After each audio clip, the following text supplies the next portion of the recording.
मित्रांनो, मार्केटमध्ये सगळ्यात मोठी एक ब्रेकिंग न्यूज आलेली आहे एस-ए-पी बाबत आणि आपल्या मराठी माणसांना ती ब्रेकिंग न्यूज माहिती पाहिजे. म्हणून आजचा व्हिडिओ आपण शॉर्ट बनवतो आहे.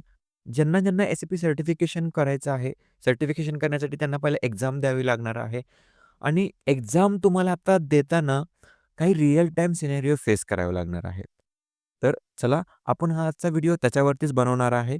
कारण जे एस-ए-पी ट्रेनिंग घेऊन आता सर्टिफिकेशनसाठी जाणार आहेत. पहिलं काय होत होतं, की आपण एम-सी-क्यू टाइप क्वेशन्स होते. म्हणजे एक क्वेशन विचारला, खाली 4 पर्याय दिले. ओके. त्यातला एक सिलेक्ट करायचा किंवा कधी-कधी 1-2 सिलेक्ट करावे लागतात. मल्टिपल असतात त्याच्यामध्ये ॲन्सर्स. ते दिलं, की तुम्हाला पुढे जाता येत होतं. पण आता एस-ए-पीने सर्टिफिकेशन एक्झाममध्ये रिअल टाईम सिनेरिओ टाकण्यासाठी सुरुवात केलेली आहे. आणि तुम्ही कोणत्याही सर्टिफिकेशनसाठी जाणार असाल, तर पहिल्यांदा हा व्हिडिओ तुम्हाला बघावे लागेल. यातून तुम्हाला एक क्लॅरिटी येईल, की एक्झाममध्ये असणार कसं आहे आणि तुम्हाला ते कसं फेस करावं लागणार आहे. तर चला मग मित्रांनो, यासोबतच आपल्या YouTube चॅनलला 10,000 सबस्क्रायबर पूर्ण झाल्याबद्दल आपल्या मराठी माणसांचं मनापासून धन्यवाद. असंच आपल्या व्हिडिओजना सपोर्ट करत राहा आणि आपल्या मराठी माणसांना पुढे घेऊन जाण्यासाठी आपल्या व्हिडिओला शेअर पण करा. तर बघा, पहिल्यांदा सगळ्यात महत्त्वाचं, की तुम्ही ट्रेनिंग घेतलं एस-ए-पीचं. ट्रेनिंग घेतल्यानंतर तुम्ही आता सर्टिफिकेशनचा विचार करताय. सर्टिफिकेशनमध्ये लोकल सर्टिफिकेशन पण असतं, ग्लोबल सर्टिफिकेशन असतं. ज्याच्यामध्ये एस-ए-पीची जी एक्झाम आहे, 3 तासाची एक्झाम, त्याची फी आहे 23,000 ते ₹24,000. त्याच्यावरती आपण व्हिडिओ बनवलेले आहेत. तर ती एक्झाम देत असताना तुम्हाला काही क्वेशन्स तुम्हाला तिथे फेस करावे लागतात. क्वेशनचे ॲन्सर द्यावे लागतात. ओके. जवळपास 80 क्वेशन्स असतात. हे आपल्याला सगळ्यांनाच माहिती आहे. तर त्या 80 पैकी तुम्हाला एक 60% मार्क्स पाहिजेत. म्हणजे 50-52 क्वेशन बरोबर देता आले पाहिजे. तर ते सगळे आतापर्यंत काय होते, एम-सी-क्यू टाइप क्वेशन होते, मल्टिपल चॉईस क्वेशन. 1 किंवा 2 त्यातले सिलेक्ट करायचे. झालं, 3 तासाची एक्झाम दिली. लगेच आन्सर तुम्हाला रिझल्ट तिथे समोर येतो. सर्टिफिकेशन लगेच इमिडिएटली ईमेलवरती त्याची लिंक येऊन जाते. पण आता हे सर्टिफिकेशन देत असताना मार्केटमध्ये डंप पण मिळतात, तुम्हाला माहिती आहे. सॅम्पल क्वेशन्स भेटतात. त्याच्यामध्ये तुम्ही दिलं तर ते प्रॅक्टिस करू शकता. बट आता जी एक्झाम देणार आहे तुम्ही, ओके, तर ती एक्झाम देत असताना त्याच्यामध्ये रिअल टाईम सिनेरिओ तुम्हाला फेस करावं लागणार आहे आणि सगळ्यात मोठं एस-ए-पीचं एक सर्टिफिकेशनबाबत अपडेट आलेलं आहे. ओके, त्याचंच तुम्हाला माहिती पाहिजे. तुम्ही sap.com, training.sap.com या वेबसाईटवरती जाऊन पण चेक करू शकता. हा व्हिडिओ आपण नॉलेज पर्पजसाठी बनवतोय. त्यामुळे तुम्हाला खरंच एक्झाम द्यायची असेल, तर प्रॉपर तुम्हाला त्याचं नॉलेज पाहिजे आणि मगच तुम्हाला ती एक्झाम फेस करावी लागते. चल, आता रिअल टाईम सिनेरिओज काय असतात, तर बघा, जे आपण रेग्युलर काम करत असतो कंपनीमध्ये ॲज अ कन्सल्टंट म्हणून. ते काम करत असताना तुम्हाला काही सिनेरिओज असतात. ओके. जसं की असं नाही आहे, की एका प्लांटमध्ये तुमचे किती स्टोरेज लोकेशन असतात. असं नाहीये. जर तुम्हाला प्लांट क्रिएट करायचा असेल आणि तुम्हाला हा एरर आला, तर तुम्ही कसा रिझॉल्व्ह कराल? अशा टाईपचे तुम्हाला रिअल टाईम सिनेरिओ विचारले जातात. तर तेच रिअल टाईम सिनेरिओ आता एक्झाममध्ये येणार आहेत आणि त्याचा ॲन्सर तुम्हाला तिथं द्यावं लागणार आहे. याच्यासोबतच एक ओपन बुक टेस्ट म्हणून पण असणार आहे. तुम्ही एआयचा किंवा अ, त्या प्रश्नाचं उत्तर लगेच सर्च करून ऑनलाईन तुम्ही देऊ शकता. Open book test. ओके. म्हणजे तुम्हाला एक्झाम द्यायचे, लिहायचे. तुम्हाला एक गाईड दिलेलं आहे किंवा 100 पानाचं एक पुस्तक दिलेलं आहे आणि 10 क्वेश्चन दिलेले आहेत. तुम्हाला त्या पुस्तकात बघून, सर्च करून, तुमचा अंदाज लावून तुम्हाला सोडवायचं आहे. अशा टाईपमध्ये. तर हे येणार आहे आता इथून पुढे. घाबरू नका. सध्या लगेच इंट्रोड्यूस झालेलं नाहीये. बट हे 100% सगळीकडे येणार आहे. चला, आपण त्यासाठीच आपला हा व्हिडिओ बनवतोय. त्यातून तुम्हाला पूर्ण क्लॅरिटी यायला पाहिजे. तर एस-ए-पीने सध्या एक्झॅक्टली बदल काय केले? What has changed? तर एस-ए-पीनी त्यांच्या सर्टिफिकेशन एक्झाममध्ये रिअल टाईम सिनेरिओज ॲड केलेले आहेत. म्हणजे काही सिस्टम बेस्ड टास्क असतात. म्हणजे तुम्ही ही गोष्ट केली तर मग काय होईल? समजा तुम्हाला एखादा प्रॉब्लेम दिला, तर तुम्ही तो कसा सोडवाल? ओके. तर त्या पद्धतीचे क्वेशन्स आता एक्झाममध्ये येणार आहेत. मी तुम्हाला आत्ता सांगितलं, की open book format for some certification. काही सर्टिफिकेशनसाठी तुम्हाला एआयचा यूज करून किंवा ऑनलाईन तुम्हाला यूज करून पण तुम्हाला ते सर्टिफिकेशन क्लिअर करता येणार आहे. ओके. तर हे काही बदल एस-ए-पी आत्ता हळू इंट्रोड्यूस करत आहे त्यांच्या सर्टिफिकेशन एक्झाममध्ये. बट आता हे सगळं करत का असेल? तुम्हाला लक्षात येत असेल, की हे बदल का केले गेले असतील? व्हाय एस-ए-पी मेड धिस चेंज? तर बघा, तुम्ही जर काही क्वेशनची प्रॅक्टिस केली, तुम्हाला थोडंफार नॉलेज असेल, आणि एकदम पास होण्यासाठी ते काय पहिला नंबर आणि शेवटचा नंबर नसतो. पास झालं, सर्टिफिकेट मिळालं. पण आता हे बदल काय केलेत, ज्याला खरंच एस-ए-पीचं नॉलेज आहे, तुम्हाला खरंच हँड्स ऑन नॉलेज आहे, ठीक आहे. त्यांनाच ते रिअल टाईम सिनेरिओज सॉल्व्ह करता येणार.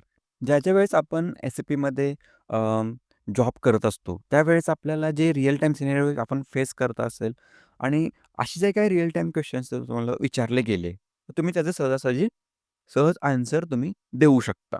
ओके. म्हणजे याच्यातून काय होईल, की तुमचं जे हँड्स ऑन एक्सपिरियन्स आहे, ओके, हँड्स ऑन जे स्किल तुमच्याकडे आहे एस-ए-पी मॉड्यूलचं, ते तुमचं इम्प्रूव्ह होणार आहे. कारण तुम्ही आता रिअल टाईम क्वेशन विचारणार म्हटल्यानंतर त्या पद्धतीने तयारी करणार. ओके. आणि अजून एक गोष्ट म्हणजे रिड्यूस थिअरी ओन्ली क्लिअरिंग. याचा अर्थ काय होतोय, की तुम्ही आतापर्यंत फक्त क्वेशन आले, त्याचे आन्सर दिले, पास झालं, दॅट्स इट. म्हणजे थेरॉटिकल जे नॉलेज आहे, त्याच्यापेक्षा तुम्हाला प्रॅक्टिकल नॉलेज किती आहे, त्याच्यामध्ये तुम्हाला हेल्प होणार आहे. आता त्याच्यामुळे तुम्ही काय करणार, की रिअल टाईम सिनेरिओ आले, म्हणजे 100% तुम्ही थोडंसं प्रॅक्टिकल नॉलेज घेण्याचा विचार करणार. ओके. प्रॅक्टिकल नॉलेज घ्यायचं असेल, तुम्हाला कन्सल्टंट लेव्हल नॉलेज घ्यायचं असेल, तर मी आहे. माझ्याशी कॉन्टॅक्ट करा. अबाउट सेक्शनमध्ये जावा. आपल्या मराठी माणसांसाठी आपण कमी फीजमध्ये एकदम चांगल्या पद्धतीचं नॉलेज, प्रोजेक्ट, सर्व्हर अशा सगळ्या गोष्टी देतोय. ओके. आता कन्सल्टंट तुम्हाला बनायचं असेल, तर तुम्हाला खूप सारी तयारी करावी लागणार. रिअल टाईम सिनेरिओज तुम्हाला प्रिपेअर करावं लागणार. इंटरव्ह्यू क्रॅक करण्यासाठी पण हे खूप महत्त्वाचं असतं. त्यामुळे कन्सल्टंट लेव्हलचा जॉब जर घ्यायचा असेल, तर असे काही तुम्हाला रिअल टाईम सिनेरिओचं नॉलेज पाहिजे. प्रोजेक्टचं नॉलेज पाहिजे असतं. तर हे तुम्हाला जॉब रेडी बनवतात. सर्टिफिकेशन देताय, रिअल टाईम सिनेरिओचं नॉलेज घेताय तुम्ही. म्हणजे तुम्हाला इंटरव्ह्यूची तयारी इनडायरेक्टली एस-ए-पी करून घेताय, असं म्हणायला काही हरकत नाही. ओके. आणि तुम्ही जर सर्टिफिकेशन एक्झाम देत असाल, align certification with client expectations. म्हणजे काही-काही क्लायंट काय म्हणतात, की आमच्याकडे जो कन्सल्टंट काम करणार आहे, तो सर्टिफाईड पाहिजे. म्हणजे तुम्ही जर सर्टिफिकेशन पास केलंय, याचा अर्थ तुम्हाला नॉलेज आहे. त्याच्या कन्सेप्ट, त्या मॉड्यूलचं डीपमध्ये नॉलेज तुम्ही घेतलेलं आहे, म्हणून तुम्ही चांगल्या पद्धतीने सपोर्ट करू शकाल, असं त्या क्लायंटचं म्हणणं असतं. म्हणून तो म्हणतो, की आम्हाला सर्टिफाईड कन्सल्टंट पाहिजे. असे काही पॉइंट्स आहेत, याचा विचार करून एस-ए-पीने हे रिअल टाईम सिनेरिओज आता इंट्रोड्यूस करायला सुरुवात केली आहे. ओके. आता सध्या सगळ्याच मॉड्यूलमध्ये हे आलंय का? नाही, काही घाबरायची गरज नाहीये. आता हे जे टेक्निकल मॉड्यूल तुम्हाला दिसतात, BTP administrator, built developer, business data cloud, तर ह्या काही टेक्निकल मॉड्यूलमध्ये सध्या एस-ए-पीनी त्यांचे जे रिअल टाईम सिनेरिओज आहेत, ते रोल आउट करायला, इंट्रोड्यूस करायला स्टार्ट केलेले आहेत. ओके. आणि ह्या काही ओपन बुक्स टेस्ट पण आहेत. फ्युचरमध्ये जाऊन ओपन बुक टेस्ट बंद होऊ शकते. काही सांगता येत नाहीये. असेल तरी पण तुम्हाला तिथे स्ट्रगल करावं लागणार, कारण तेवढ्या टाईममध्ये त्या क्वेशनचा ॲन्सर तुम्हाला सर्च करून तुमच्या भाषेमध्ये तुम्हाला तिथे कधी-कधी लिहावं लागतं किंवा सिलेक्ट करावं लागेल. तर एवढं काही सोपं नाहीये ओपन बुक टेस्ट द्यायला. ओके. त्याच्यामुळे तुम्ही हे काही 4, 5, 6 मॉड्यूल्स दिलेले आहेत. हे सध्या इंट्रोड्यूस केलेले आहेत आणि हळू-हळू एस-ए-पी यानंतर पुढच्या काळामध्ये हा फॉर्मॅट जो आहे, तो सगळ्या मॉड्यूल्सला इंट्रोड्यूस करायला चालू करणार आहे. ओके. म्हणजे हळू-हळू तुमचे टेक्निकल सगळेच मॉड्यूल आणि फंक्शनल मॉड्यूलमध्ये पण जसं एम-एम-एस-डी, पी-पी, ई-डब्ल्यू-एम, फिको आहे. याच्यामध्ये पण ते आता रिअल टाईम सिनेरिओज यायला चालू होतील सर्टिफिकेशन एक्झाममध्ये. ओके. तर याची सगळ्यांना माहिती पाहिजे म्हणूनच आजचा व्हिडिओ आहे. ओके. तर भविष्यामध्ये आत्ता सांगितलं मी तुम्हाला, की हे जे फंक्शनल मॉड्यूल आहेत, हे तुमचे सर्टिफिकेशन एक्झाम जर तुम्ही या मॉड्यूलची देत असाल, त्याच्यामध्ये तुम्हाला रिअल टाईम सिनेरिओज हे अं, दिसतील. तुम्हाला ते सॉल्व्ह करावे लागतील. आत्ताच नाहीये, बट भविष्यात हळू इंट्रोड्यूस एस-ए-पी करणार आहे. तुम्ही training.sap.com वरती जावा. तिथे ओपन बुक म्हणून एक त्यांचं ब्लॉग आहे. तिथे तुम्हाला हे सगळं मी सांगतोय ते बघायला भेटेल, वाचायला भेटेल. आता बघा, तुम्ही हे सगळं म्हणलात, पण आता एखादा खरंच प्रयत्न करतोय एक्झामसाठी, तर मग ते सिनेरिओ क्वेशन्स कसे असू शकतात? तर त्याच्यामध्ये तुम्हाला एखादा बिझनेस केस दिलेली असते, एंड टू एंड बिझनेस केस. म्हणजे एखादी मॅन्युफॅक्चरिंग कंपनी आहे, तिथे प्रोक्युरमेंट करायची आहे. मग तिथे तुम्ही फ्लो कसा डिफाईन कराल? Okay. From requirement gathering to payment. तो फ्लो कसा असेल? मग तुम्हाला सांगावं लागेल, की पी-आर, पी-ओ, देन जी-आर-एन आणि then invoice and then payment असं असेल. किंवा मग सेलच्या बाबतीत जर विचारला, तर मग तुमची ऑर्डर टू कॅश जी प्रोक्युरमेंट सेल्स सायकल आहे, ती सांगावी लागेल. पेमेंट कसं होतं, जी-एल कशी हिट होतात, ते सांगावे लागतील. तर असं हे एंड टू एंड एक केस देऊ शकता आणि त्याच्यावरती तुम्हाला क्वेश्चन विचारतो. ओके. परत इथे तुम्ही सेकंड बघू शकता कॉन्फिगरेशन डिसिजन आहे.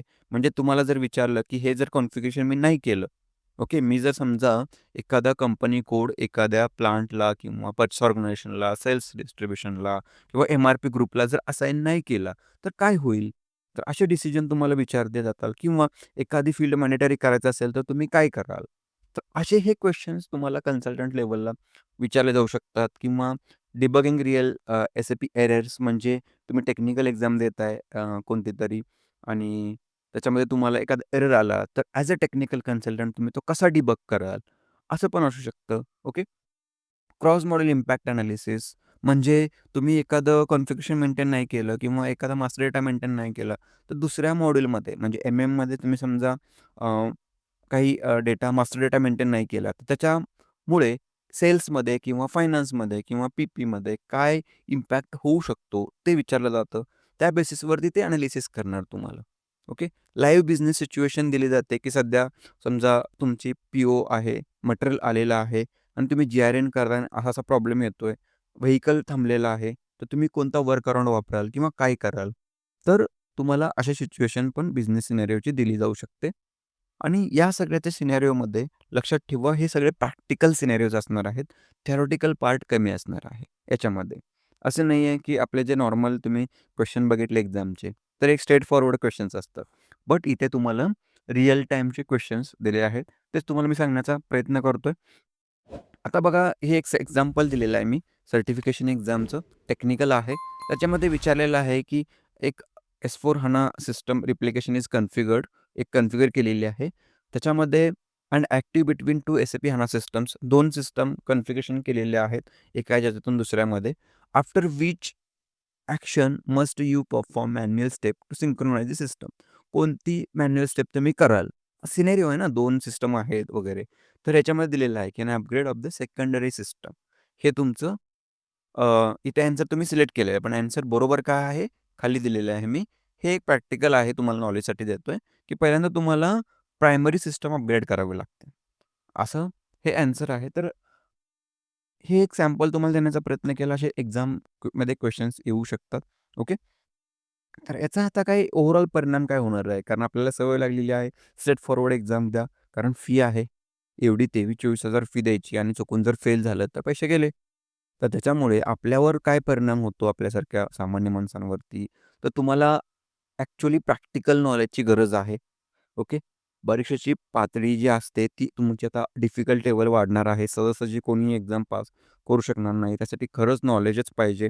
ओके. आणि ज्याची खरंच एक्झाम क्रॅक होती आहे, त्याच्यासाठी तो इंटरव्ह्यूसाठी एकदम चांगल्या पद्धतीने प्रिपेअर होऊन त्याचा इंटरव्ह्यू पण क्रॅक होणार, मदत वाढणार आणि सर्टिफिकेशनची किंमत वाढेल. मित्रांनो, हे किंमत म्हणजे पैसे नाही आहे.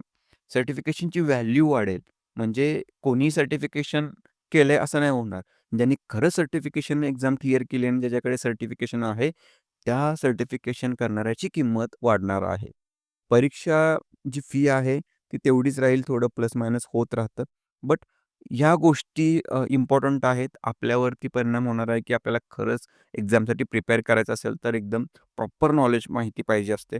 माझ्याशी कॉन्टॅक्ट करा, मी तुम्हाला नॉलेज देतोय. कारण आपल्याकडच्या सगळ्या स्टुडंटला एकदम 100% चांगल्या पद्धतीचं नॉलेज भेटतंय.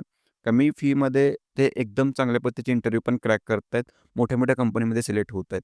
तर आपल्या स्टुडंटला काही टेन्शन नाही आहे, बट आपली बाकीची मराठी माणसं फसू नये. म्हणून मी हे त्याला व्हिडिओ बनवून तुम्हाला थोडासा अंदाज देण्याचा हा माझा एक प्रयत्न असतो. तर चला मग मित्रांनो, असंच आपल्या चॅनलला सपोर्ट करत राहा. आपल्या चॅनलला लाईक, शेअर, सबस्क्राईब करा आणि आपल्या मराठी माणसांसोबत शेअर करा. आपल्या मराठी माणसांना पुढे घेऊन जावा. आपल्या चॅनलची लाईव्ह मेंबरशिप आहे, ती जॉइन करा. कारण तिकडे मी नवीन-नवीन कंटेंट तुमच्यासाठी फक्त घेऊन येतोय. तोपर्यंत जय महाराष्ट्र.